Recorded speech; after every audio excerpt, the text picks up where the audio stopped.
On va revenir sur la position française, mais d'abord, vous savez qu'il y a une rencontre importante à Genève qui se déroule entre l'Iran et les Européens.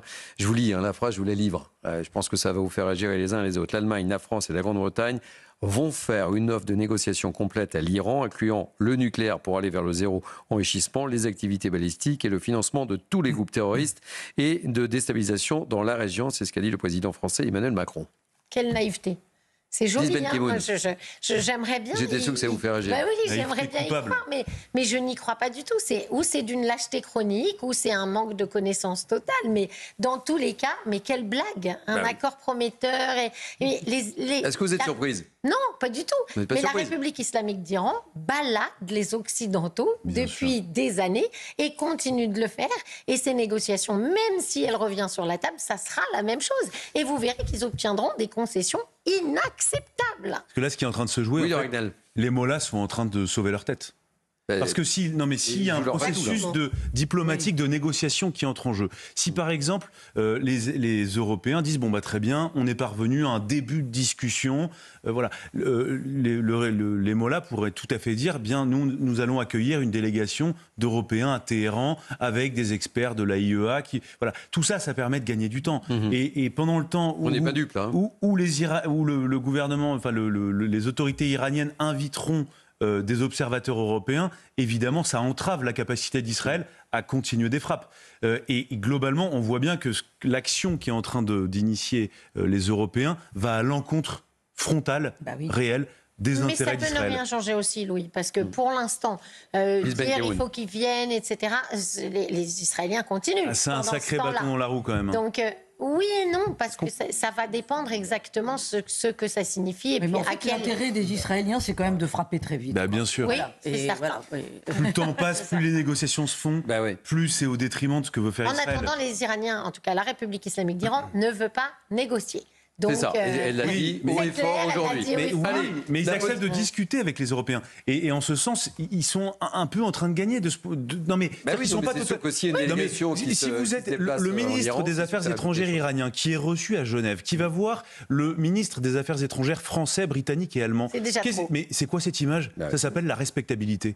Allez, la position de la France, je voulais vous faire écouter, je suis l'émission de Gauthier Lebret et cette réaction m'a interpellé, c'est Hilda Degani qui est activiste iranienne. Elle est très critique sur la politique d'Emmanuel Macron, je vous propose de l'écouter parce que c'est un témoignage très fort et qui veut dire beaucoup de choses, sans doute. Je vais dire ce que je pense, je me sens violée, je me sens trahie. C'est déjà compliqué, vous savez, d'être franco-iranien. Personne chez les Iraniens, et nos compatriotes d'ailleurs. Moi, quand il a fait ce message-là, je ne vous dis pas le nombre de messages que j'ai eus de la part des compatriotes en Iran, mais aussi dans la diaspora du monde, en disant « mais qu'est-ce que vous foutez ? Mais fermez-lui le bec !» Tout ce qui a une barbe est une chèvre, en fait. C'est quoi le problème C'est quoi qu'ils ne comprennent pas comparer ça à l'Irak et à la Libye. Mais oui.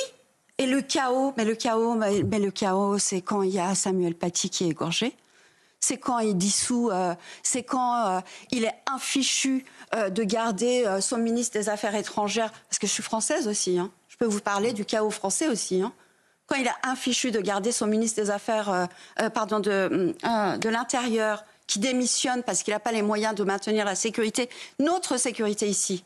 Quand quand son chef d'état-major des armées démissionne, ça c'est le chaos.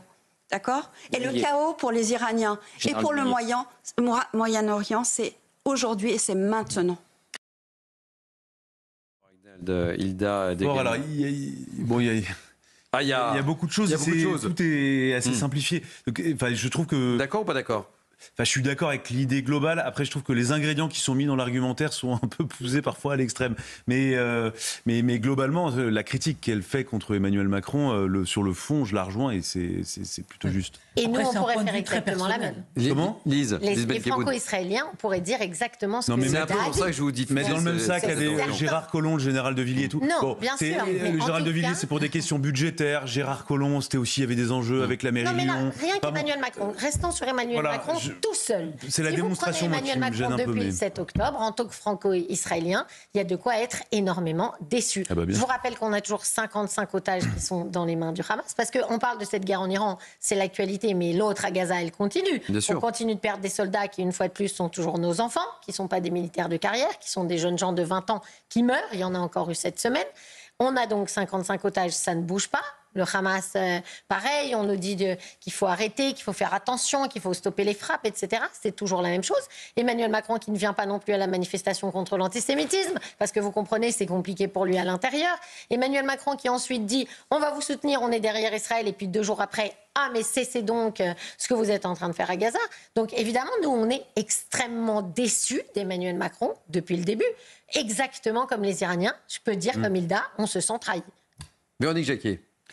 Oui, non, mais je trouve que le point de vue de cette femme franco-iranienne, bon, d'abord, est très personnel. Après, je partage la vie Il y a beaucoup d'émotions, de mes camarades, bien entendu. Beaucoup d'émotions. Oui, beaucoup d'émotions, évidemment. Bah oui, partagées comme tous les franco-iraniens. Gilles.